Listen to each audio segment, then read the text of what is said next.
देखिए last lecture में हम लोग स्टीफन्स लॉ को डिस्कस कर रहे थे, उसी को स्टार्ट करते हैं फिर से।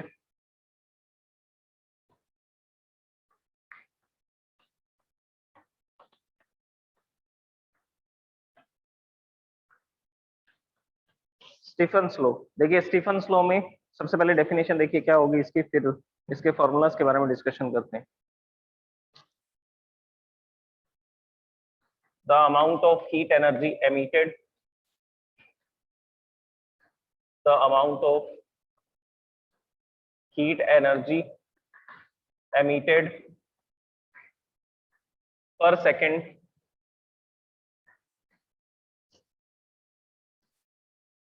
by per unit area of a perfectly black body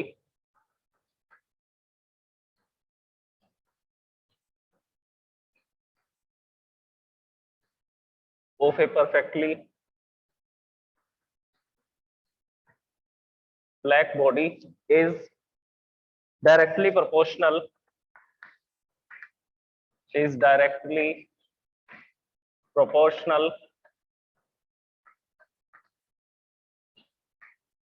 to the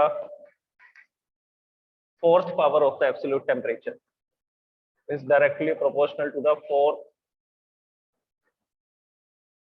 power of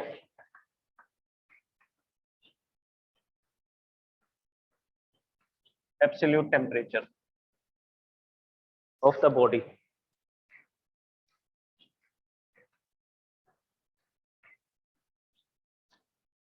So this is the Stefan's law. ये स्टीफन्स लॉ है। अब हम इसको फॉर्मूला के फॉर्म में भी लिख सकते हैं। देखिए बेसिकली एनर्जी इमिटेड पर सेकंड पर यूनिट एरिया, इसको क्या बोला जाता है? इसको एमिसिव पावर बोला जाता है। तो एमिसिव पावर हमने स्टडी किया था लास्ट लेक्चर्स के अंदर। एमिसिव पावर को ई से लिखते हैं and this is the energy emitted per unit time by per unit area, इसको एमिसिव पावर बोलते हैं। तो बेसिकली इस स्टेटमेंट के अंदर यही तो लिखा हुआ है, amount of heat energy emitted per second per unit area. तो किसकी बात की जा रही है? एमिसिव पावर की बात की जा रही है। और कौन सी बॉडी की? तो आंसर है परफेक्टली ब्लैक बॉडी की।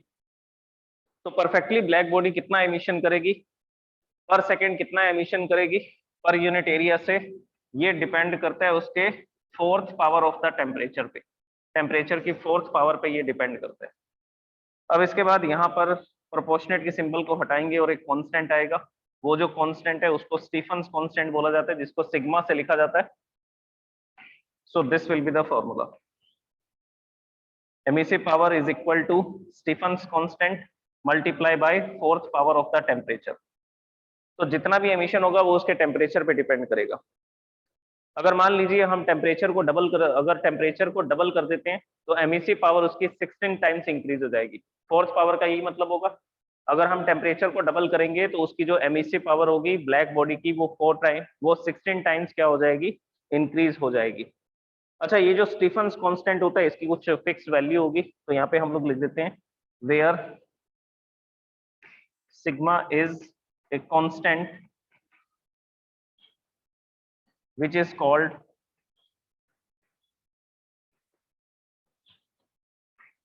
Stephen's constant, which is called Stephen's constant, comma its value is 5.67 into 10 to the power minus 8 watt meter inverse 2 and Kelvin inverse 4. This is the unit of the Stephen's constant. ये Stephen constant की value है और ये इसकी unit है। Okay, ये जो law मैंने यहाँ पर लिखी है कि एमिसिव पावर जो है वो फोर्थ पावर पे डिपेंड करती है, फोर्थ पावर ऑफ टेम्परेचर पे डिपेंड करती है। ये बेसिकली स्टीफन ने लिखी थी और बोल्ट्जमैन ने इसको थियोरेटिकली प्रूव करके बताया था। तो इसीलिए इस लॉ को एक नाम से और भी लिखा जा सकता है, Stefan Boltzmann law.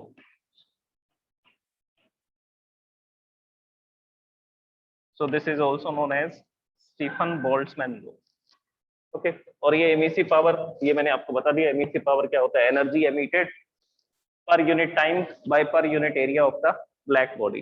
That is called emissive power. Okay, अब इसके बाद कुछ देखिए, ब्लैक बॉडी जो है अगर उसकी एमिशन पावर अच्छी है तो उसकी एब्जॉर्प्शन पावर भी अच्छी होती है। ये अभी हम लोग किरचॉफ लॉ में स्टडी करेंगे। नेक्स्ट लॉ जो आएगी वो किरचॉफ लॉ है, जिसमें आपको ये समझ में आएगा कि जिसकी एमिसिव पावर अच्छी होती है, मतलब कि जो एमिशन करता है वो क्या करता है, वो एब्जॉर्प्शन भी करता है, तो दोनों काम करता है।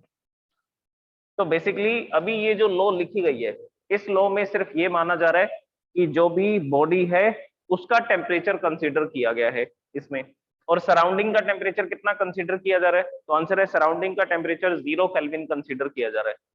तो यहाँ पर हमारे पास ये जो टेम्परेचर है ये बॉडी का टेम्परेचर है, this is the temperature of the perfectly black body, और सराउंडिंग का जो टेम्परेचर है वो 0 केल्विन माना जा रहा है।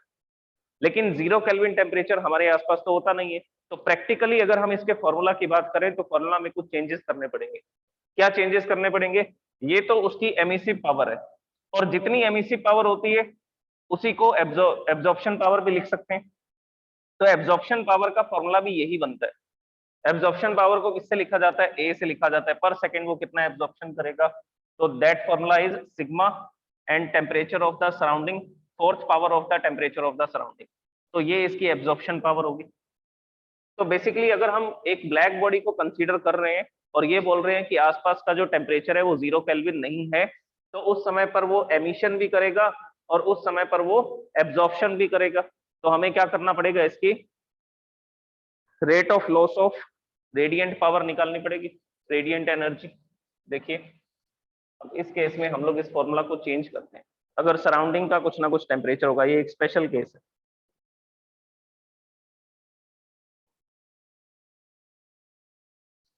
If the black body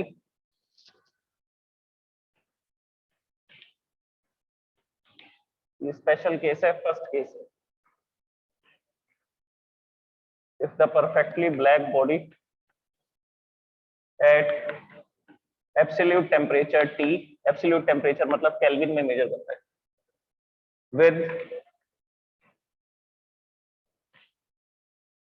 with the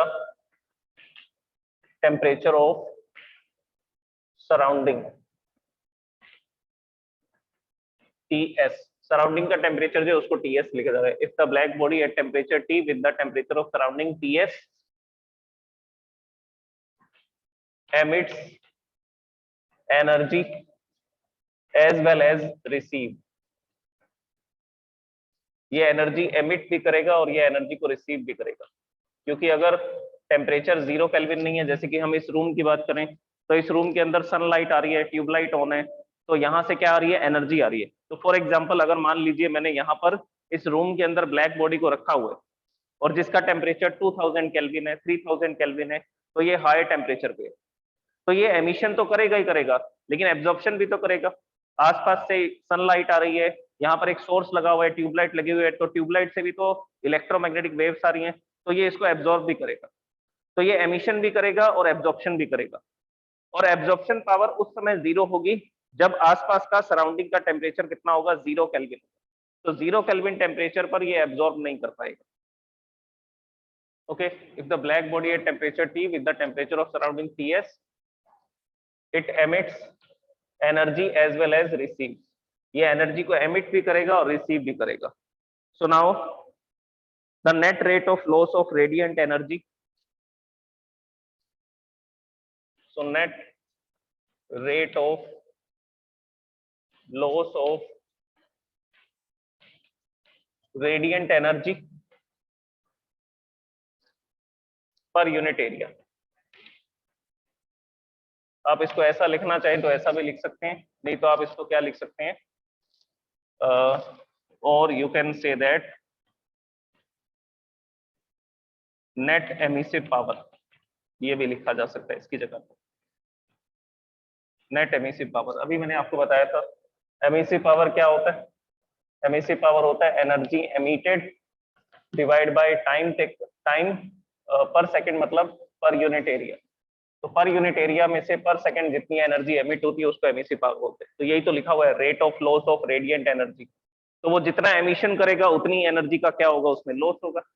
जैसे कोई मेरे पास बॉडी है, वो पर सेकंड 100 जूल की एनर्जी को रेडिएट कर रही है, तो वही उसकी इमिसिव पावर है और पर सेकंड उसमें उतनी ही एनर्जी का लॉस हो रहा है। अगर कोई बॉडी, जैसे ये बॉडी है मेरे पास, तो ये 100 जूल की एनर्जी को रेडिएट कर रही है पर सेकंड सराउंडिंग में, 100 जूल की एनर्जी को रेडिएट कर रही है, तो इस बॉडी की एनर्जी कितनी कम हो जाएगी? तो आंसर है 100 जूल कम हो जाएगी अगर ये 100 जूल का लॉस करेगा तो। इसी को एमिसिव पावर बोलते हैं और इसी को क्या बोलते हैं? Rate of loss of radiant energy पर यूनिट एरिया। दोनों का मतलब एक ही है। तो अब जो एमिसिव पावर है उसका फॉर्मूला क्या बनेगा? उसका फॉर्मूला बनेगा sigma temperature of the body and temperature of the surrounding and with the fourth power, और फोर्थ पावर के साथ में। और ये जो फॉर्मूला है ये किसके लिए? तो आंसर है ये तो परफेक्टली ब्लैक बॉडी के लिए। This is for the perfectly black body.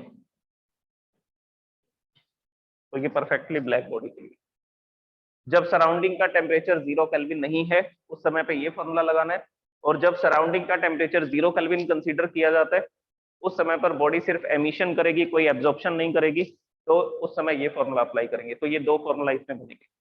अब इसमें एक और स्पेशल केस है, उसके बारे में डिस्कस करते हैं। नेक्स्ट स्पेशल केस, ये तो परफेक्टली ब्लैक बॉडी के लिए था, एंड फॉर ऑल बॉडीज, जो अलग अलग तरह की डिफरेंट बॉडीज हैं उनके लिए भी तो डिस्कस करना पड़ेगा, उनकी एमिसिव पावर क्या होगी।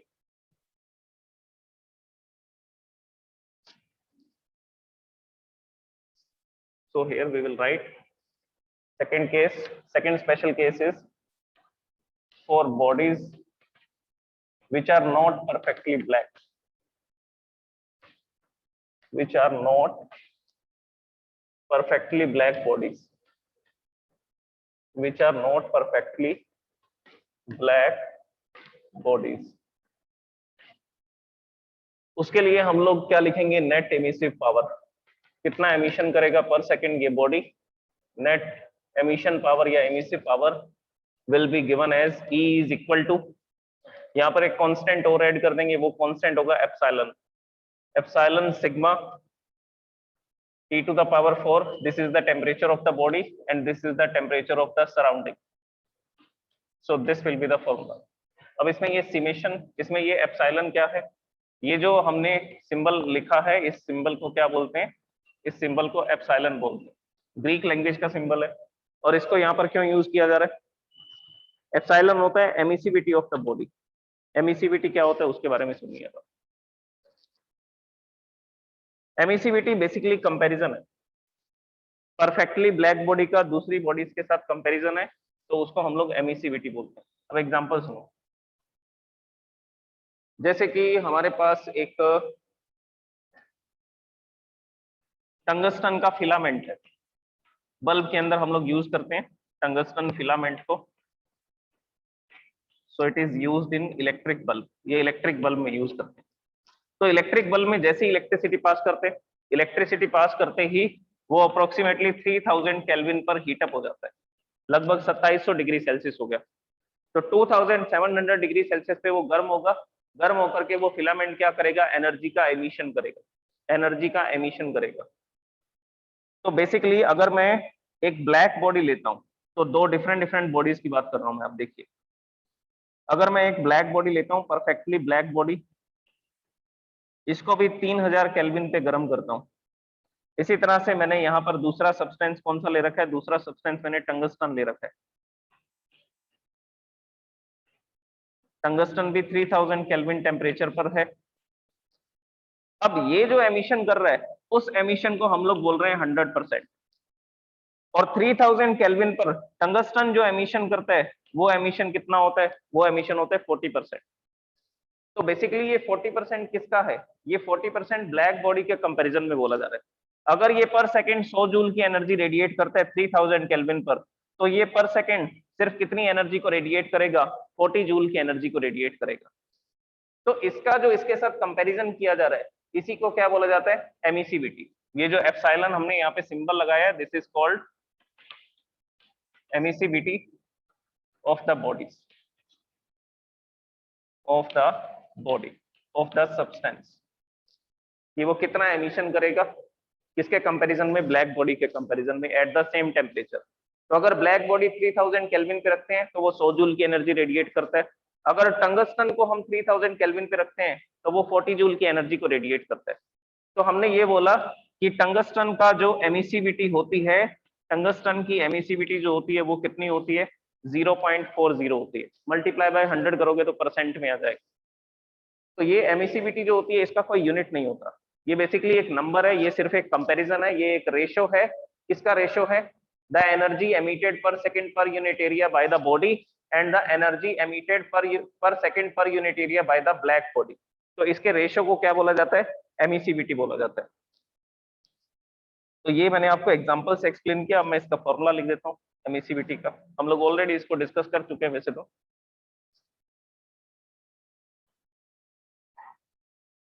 Emissivity epsilon is equal to emission power of the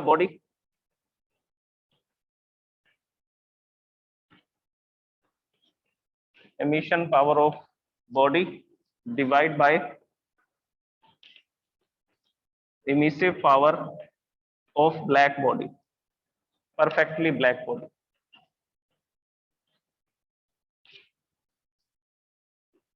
अब ये जो एमिसिव पावर होती है बॉडी की उसको तो स्मॉल ई से लिखते हैं, और emission power of the black body per second कितना रेडिएशन करती है उसको किससे लिखा जाता है? उसको कैपिटल ई से लिखा जाता है। So this is the emissivity. So emissivity सिर्फ एक नंबर होगा, it is a pure ratio. Pure ratio का मतलब होता है कि अपस्टेयर्स में जो क्वांटिटी है डाउनस्टेयर्स में भी वही क्वांटिटी है। यहाँ पर भी एमिशन पावर लिखा हुआ है, यहाँ पर भी एमिशन पावर लिखा हुआ है, तो इसकी जो यूनिट होगी इसकी जो यूनिट होगी कैंसिल हो जाएंगी। So it is a unitless quantity. तो ये यूनिटलेस क्वांटिटी है। दूसरा डायमेंशनलेस क्वांटिटी है, इसके कोई डायमेंशंस नहीं होंगे। अगर यूनिट नहीं है तो डायमेंशंस भी नहीं होंगे, because it is a pure ratio of similar quantities, क्योंकि ये प्योर रेशियो है और दोनों ही सिमिलर क्वांटिटीज है। This is the emission power of the body and this is the emission power of the black body at the same temperature। जैसे अभी मैंने आपको एग्जांपल दिया कि अगर 3000 केल्विन पे एक ब्लैक बॉडी होती है तो पर सेकंड 100 जूल की एनर्जी रेडिएट करती है, और अगर 3000 केल्विन पे टंगस्टन होता है तो वो पर सेकंड 40 जूल की एनर्जी को रेडिएट करता है। तो इसका जो रेशियो बनेगा अब देख लीजिए, उसी एग्जाम्पल से इसको कैलकुलेट कर देते हैं। पर सेकंड टंगस्टन 40 जूल की एनर्जी रेडिएट करता है और black body per second 3000 kelvin पे 100 जूल की एनर्जी को रेडिएट करती है। So emissivity of the tungsten is 0.4। तो एमिसिविटी टंगस्टन की कितनी लिखी जाती है? 0.4 लिखी जाती है। तो बेसिकली हम अलग अलग मटेरियल्स की एमिसिविटी कैलकुलेट कर सकते हैं, प्रैक्टिकली कैलकुलेट कर सकते हैं। आपको ब्लैक बॉडी को गर्म करना है 3000 केल्विन पे, टंगस्टन को भी गर्म करना है 3000 केल्विन पे, और दोनों में ये देखना है कि पर सेकंड वो कितना कितना एमिशन कर रहे हैं, और रेशो से हम लोग क्या कर सकते हैं? एमिसिविटी कैलकुलेट करके बता सकते हैं। So it is a number, it is a pure ratio. Okay, अब आते हैं हम इसके न्यूमेरिकल्स पे। तो एमिसिविटी के बारे में और एमिशन के बारे में हम लोग स्टडी कर चुके हैं, स्टीफन्स लॉ भी पढ़ लिया। अब हम इसके न्यूमेरिकल्स की बात करते हैं।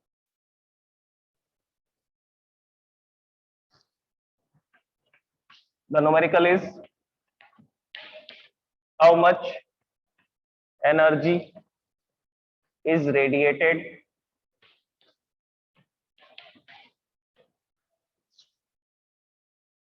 per second, how much energy is radiated per second from a tungsten lamp, from a tungsten lamp at 3000 Kelvin, at 3000 Kelvin. The surface area of the lamp is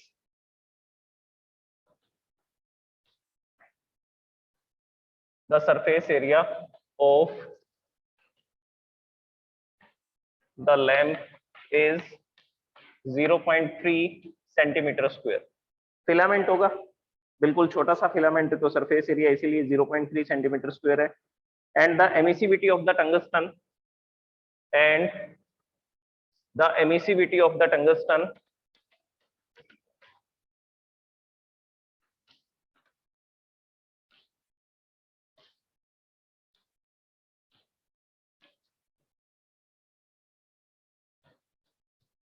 epsilon is 0.4। Emissivity epsilon कितना दे रखा है? 0.4 दे रखा है tungsten. अब देखो इस question में आपसे एमिसिव पावर नहीं पूछी गई है, ये कंफ्यूजन सबसे पहले आप दूर कर लीजिए। इसमें लिखा हुआ है energy is radiated per second, कितनी एनर्जी रेडिएट हो रही है पर सेकंड। एमिसिव पावर क्या होती है? एमिसिव पावर तो होती है एनर्जी रेडिएटेड पर यूनिट टाइम पर सेकेंड, पर यूनिट एरिया पर सेकेंड, ये इसका फॉर्मूला होता है। अब बेसिकली क्वेश्चन में क्या पूछा गया, क्वेश्चन में पूछा जा रहा है एनर्जी एमिटेड पर सेकेंड, एरिया का नाम नहीं लिया जा रहा, तो हमें क्या करना पड़ेगा, फॉर्मूला को चेंज करना पड़ेगा पहले तो। अब सॉल्यूशन लिखते हैं। सॉल्यूशन में सबसे पहले क्या क्या गिवन है इसमें, इसमें गिवन है टेम्परेचर ऑफ द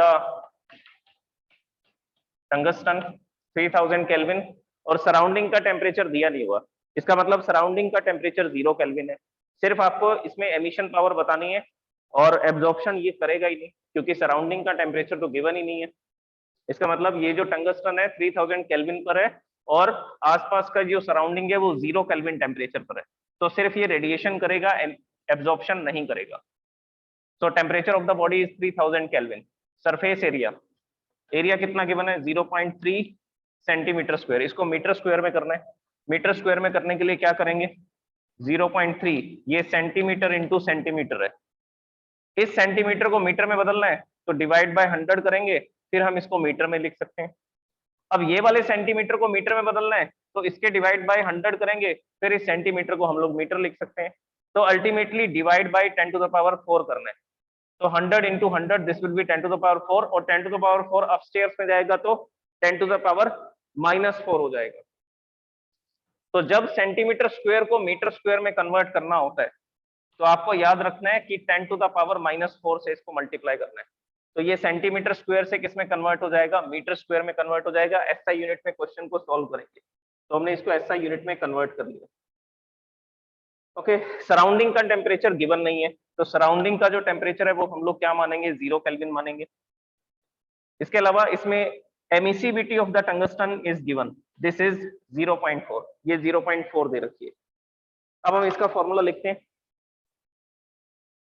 स्टीफन ने जो फॉर्मूला दिया था, स्टीफन और बोल्ट्जमैन ने, and that formula is emissive power is equal to sigma epsilon sigma temperature of the body and temperature of the surrounding with the fourth power.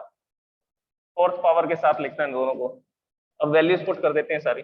अच्छा, values कैसे put करें, emissive power थोड़ी पूछे, emissive power का formula यहाँ लिखना पड़ेगा। क्या होता है एमिसिव पावर का फॉर्मूला, एमिसिव पावर का फॉर्मूला होता है energy emitted per unit time पर यूनिट एरिया।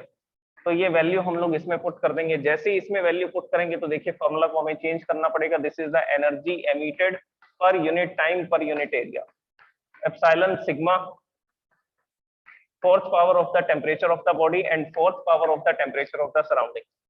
तो यहाँ पर ये एरिया डिवाइड में आ रहा है, यहाँ आएगा तो मल्टीप्लाई में आ जाएगा।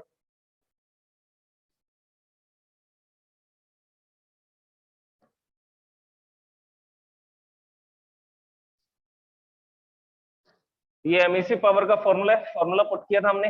एरिया यहाँ डिवाइड में आ रहा है, इधर इधर आ रहा है तो मल्टीप्लाई में आ जाएगा। तो ये क्या हो जाएगा, energy emitted per unit time, यही तो कैलकुलेट करना है। रेडिएंट एनर्जी पर सेकंड, तो रेडिएंट एनर्जी पर सेकंड, और यहाँ पर आ जाएगा epsilon sigma A T to the power 4 minus T to the power temperature of the surrounding with fourth power, and this is the energy radiated per second.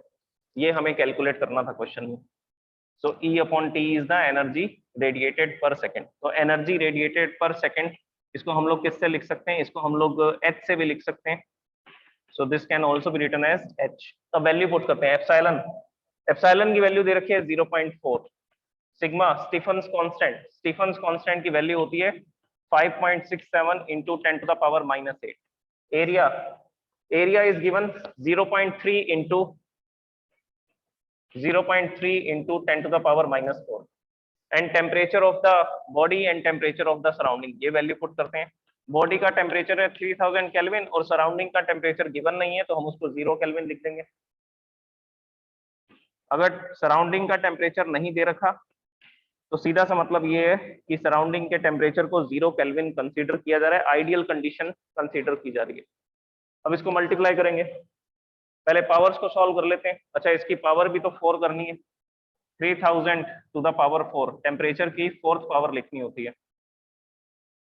अब जो जो numbers हैं उनको एक साथ लिख देते हैं। So this will be 0.4, 5.67 multiply by 0.3, 10 to the power -8 and -4, this will be 10 to the power -12 multiply by 3000 का क्यूब करना है, 3000 की फोर्थ पावर करनी है।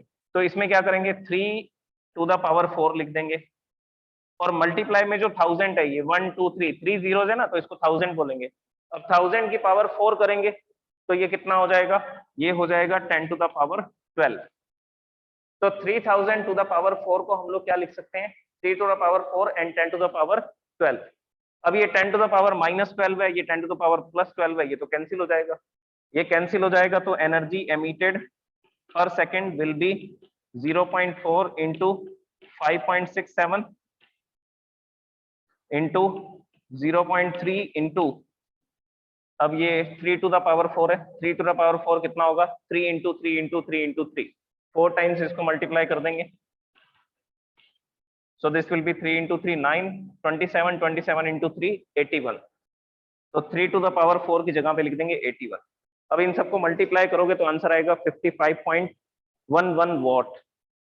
So this is the energy emitted पर सेकेंड, 55.11 वॉट। और इसके यूनिट को मैंने वॉट से क्यों लिखा, क्योंकि एनर्जी एमिटेड पर सेकेंड निकालना है। एनर्जी को मेजर करते हैं जूल में, और डिवाइड बाय टाइम है, टाइम को मेजर करते हैं सेकंड में। जूल पर सेकंड को हमने क्या नाम दे रखा है, जूल पर सेकंड को हम लोग बोलते हैं what. So this is the 55.11 what, this is the answer. तो टंगस्टन का जो फिलामेंट होता है, जो टंगस्टन का फिलामेंट होता है, जो एक बल्ब के अंदर होता है, वो पर सेकंड कितनी एनर्जी को एमिट करता है, वो पर सेकंड 55 जूल की एनर्जी को एमिट करता है। जैसे ही हम लोग स्विच ऑन करते हैं, स्विच ऑन करते ही इलेक्ट्रिसिटी फ्लो होती है, करंट फ्लो होने की वजह से वो फिलामेंट गर्म होता है इलेक्ट्रॉन्स के कोलिजन के कारण, और वो बल्ब जब गर्म होता है, फिलामेंट जब गर्म होता है, तो वो ग्लो करता है, क्योंकि वो क्या करेगा, एमिशन करेगा। जैसे जैसे टेम्परेचर बढ़ेगा वो क्या करेगा, एमिशन करेगा। अभी मैंने आपको बताया कि जो एमिसिव पावर होती है वो फोर्थ पावर ऑफ टेम्परेचर पे डिपेंड करती है। तो टेम्परेचर अगर इंक्रीज होगा तो एमिसिव पावर भी इंक्रीज होगी। तो वो रेडिएशन करता है टंगस्टन का फिलामेंट। और कितना रेडिएशन करता है, पर सेकंड कितनी एनर्जी रेडिएट करता है, तो ये प्रैक्टिकल एग्जांपल है। अब आप टंगस्टन के बल्ब की जगह पर, फिलामेंट की जगह पर ट्यूबलाइट की बात कर लीजिए, तो उसमें हमें क्या करना पड़ेगा, उसमें हमें पहले ये देखना पड़ेगा कि वो ट्यूबलाइट के अंदर जो मटेरियल है वो कितने टेम्परेचर पे गर्म हो रहा है, और कितना एरिया उसका, सराउंडिंग का टेम्परेचर चलो 0 केल्विन कंसीडर कर लेंगे, और एमिसिविटी कंसीडर करनी पड़ेगी कि पर सेकंड वो कितनी एनर्जी रेडिएट करता है। अगर ब्लैक बॉडी उस टेम्परेचर पे होती है तो वो कितना एनर्जी रेडिएशन करती है। तो ये सारी वैल्यूज पुट करके हम लोग एक ट्यूबलाइट पर सेकंड कितनी एनर्जी रेडिएट करेगी ये भी कैलकुलेट कर सकते हैं।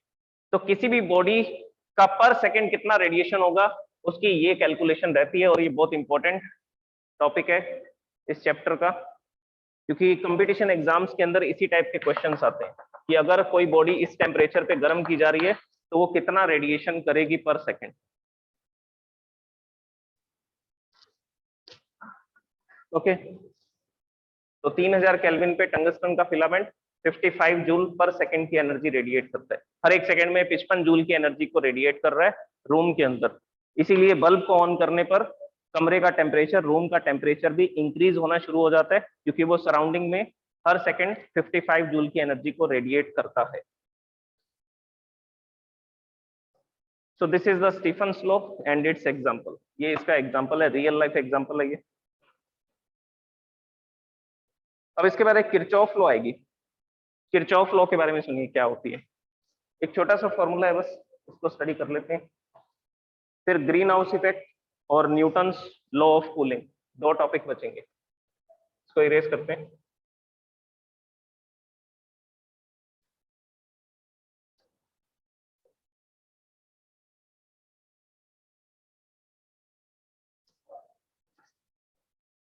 Now the next topic is Kirchhoff's law. देखिए किरचॉफ ने एक लॉ लिखी, उसमें उन्होंने कुछ ऑब्जर्वेशन थे। क्या क्या ऑब्जर्वेशन थे उनके, देखिए। ऑब्जर्वेशन ये है कि किसी एक फिक्स्ड वेवलेंथ के लिए, मतलब कि अगर कोई बॉडी रेड कलर की लाइट एमिट कर रही है तो वो रेड कलर की लाइट को ही एब्जॉर्ब करेगी। So emissive power of a fixed wavelength and absorption power of a fixed wavelength इनका जो रेशो होता है वो रेशो हमेशा कांस्टेंट रहता है। वो रेशो हमेशा क्या रहता है? वो रेशो हमेशा कांस्टेंट रहता है। तो कोई भी बॉडी, ये किसके लिए है? तो इसके लिए आपको कुछ कंडीशंस याद रखनी है। Eight fix temperature, temperature change नहीं होना चाहिए, एक फिक्स टेम्परेचर की बात की जा रही है। जैसे कोई बॉडी, जैसे हम लोग किसी ऑब्जेक्ट को देख रहे हैं, वो रेड कलर का दिखाई दे रहा है, जैसे कि लीव्स होती हैं, ट्री की जो लीव्स होती हैं, पेड़ों के जो पत्ते होते हैं वो ग्रीन कलर के दिखाई देते हैं। तो वो ग्रीन कलर के क्यों दिखाई देते हैं? सनलाइट से तो 7 कलर्स आ रहे हैं, व्हाइट लाइट आ रही है, और व्हाइट लाइट का मतलब है कि उसमें 7 कलर आ रहे हैं, लेकिन वो सिर्फ कौन से कलर को रिफ्लेक्ट कर रहे हैं? तो वो सिर्फ ग्रीन कलर को रिफ्लेक्ट कर रहे हैं, बाकी सारे कलर्स को वो एब्जॉर्ब कर रहे हैं। तो जो लीव्स होती हैं वो 7 कलर्स में से 6 कलर्स को एब्जॉर्ब करती हैं, और सिर्फ एक ग्रीन कलर को क्या करती हैं? रिफ्लेक्ट करती हैं। ग्रीन कलर को क्या करती हैं? रिफ्लेक्ट करती हैं। तो वो जो लीफ है वो ग्रीन कलर को एमिट कर रही है, ग्रीन कलर को एमिट कर रही है, और ग्रीन कलर का ही क्या कर रही है? एब्जॉर्प्शन। तो बेसिकली क्या हो रहा है? जो उसकी एमिसिव पावर होगी और जो उसकी एब्जॉर्प्शन पावर होगी, उसका जो रेशो होगा वो उस फिक्स्ड कलर के लिए, उस फिक्स वेवलेंथ के लिए, वो रेशो हमेशा क्या रहेगा? कांस्टेंट रहेगा एट फिक्स टेम्परेचर। किस टेम्परेचर के लिए? फिक्स टेम्परेचर के लिए। And for fixed wavelength, and for a particular wavelength, fix का मतलब है पर्टिकुलर, एट पर्टिकुलर टेम्परेचर और पर्टिकुलर वेवलेंथ। तो ये दो कंडीशंस याद रखनी है आपको। पर्टिकुलर टेम्परेचर और पर्टिकुलर वेवलेंथ के लिए इनका रेशियो हमेशा कांस्टेंट रहता है, और इस कांस्टेंट की भी कुछ एक वैल्यू होती है। वो कांस्टेंट की वैल्यू क्या होती है? तो बेसिकली ये जो कांस्टेंट है वो कांस्टेंट होता है emissive power of A black body at that temperature for that wavelength. तो जिस वेवलेंथ और जिस टेम्परेचर के लिए ये रेशियो को फाइंड किया जा रहा था, और उसी टेम्परेचर और उसी वेवलेंथ के लिए जब हम ब्लैक बॉडी का रेडिएशन देखेंगे, तो बेसिकली ये कांस्टेंट उस ब्लैक बॉडी के रेडिएशन के बराबर आएगा। सो E is the, this is the emissive power of a perfectly black body. Capital E is the emissive power of a perfectly black body at that temperature for that wavelength. At that temperature for that wavelength. देखो ये जो ratio है ना, ये बहुत important factor के बारे में बताता है। वो इंपॉर्टेंट फैक्टर ये है कि जिस मटेरियल की एमिसिव पावर अच्छी होगी उसकी एब्जॉर्प्शन पावर भी अच्छी होगी, और वो एक अच्छा रिफ्लेक्टर नहीं होगा। तो जो सब्सटेंस की एमिशन पावर बढ़िया होती है वो उस सब्सटेंस का एब्जॉर्प्शन पावर भी अच्छी होती है। तो बेसिकली वो जितना एमिशन करेगा उतना ही एब्जॉर्प्शन करेगा, और इसका जो रेशियो है वो हमेशा कांस्टेंट रहेगा। अगर आप टेम्परेचर इंक्रीज करोगे तो वेवलेंथ भी बदल जाएगी, क्योंकि बेसिकली जो वेवलेंथ है ये हमने वीन्स डिस्प्लेसमेंट लॉ में स्टडी किया था। ये हमने स्टडी किया था Wien's displacement law. Wien's displacement law क्या कहती है? वीन्स डिस्प्लेसमेंट लॉ कहती है कि वेवलेंथ जो होती है ना, जो कलर होता है रेडिएशन का, it is inversely proportionate to the temperature. तो अगर हम टेम्परेचर बढ़ाएंगे तो वेवलेंथ कम होगी। तो फॉर एग्जांपल ये किसी पर्टिकुलर टेम्परेचर पे ये रेशियो आ रहा था, अब हमने क्या कर दिया? टेम्परेचर इंक्रीज कर दिया। टेम्परेचर इंक्रीज करते ही वेवलेंथ कम हो जाएगी, मतलब कि फ्रीक्वेंसी बढ़ जाएगी। पहले रेड कलर का एमिशन हो रहा था, अब ग्रीन कलर का एमिशन हो रहा है, या ब्लू कलर का एमिशन हो रहा है। तो रेड और ब्लू कलर में क्या डिफरेंस है? जो रेड कलर की वेव है वो ऐसी है जिसकी फ्रीक्वेंसी फॉर एग्जांपल 2 हर्ट्ज है, और जो ब्लू कलर की वेव है वो ये है। तो दोनों में किसका डिफरेंस है? दोनों में वेवलेंथ का डिफरेंस है। इसकी वेवलेंथ ज्यादा है, बड़ी है, लॉन्गर वेवलेंथ है, इसकी शॉर्टर वेवलेंथ है। तो टेम्परेचर बढ़ाने से वेवलेंथ कम हो जाएगी, मतलब कलर भी चेंज हो जाएगा।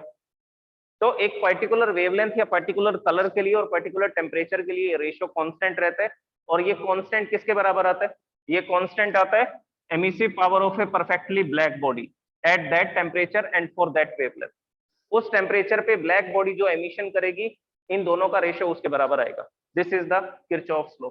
और ये किरचॉफ लॉ सिर्फ ये बताती है कि जिसकी एमिशन पावर अच्छी होती है उसकी एब्जॉर्प्शन पावर भी अच्छी होती है। तो बेसिकली हम इसमें एक स्टेटमेंट लिखना चाहेंगे, गुड रेडिएटर्स रेडिएटर मतलब जो रेडिएशन करते हैं, मतलब जिसकी एमिसिव पावर अच्छी होती है। Good radiators are good absorbers, good radiators are good absorbers. तो जो अच्छा रेडिएटर होगा, जो अच्छा एमिशन करेगा, वो एब्जॉर्बर भी अच्छा होगा।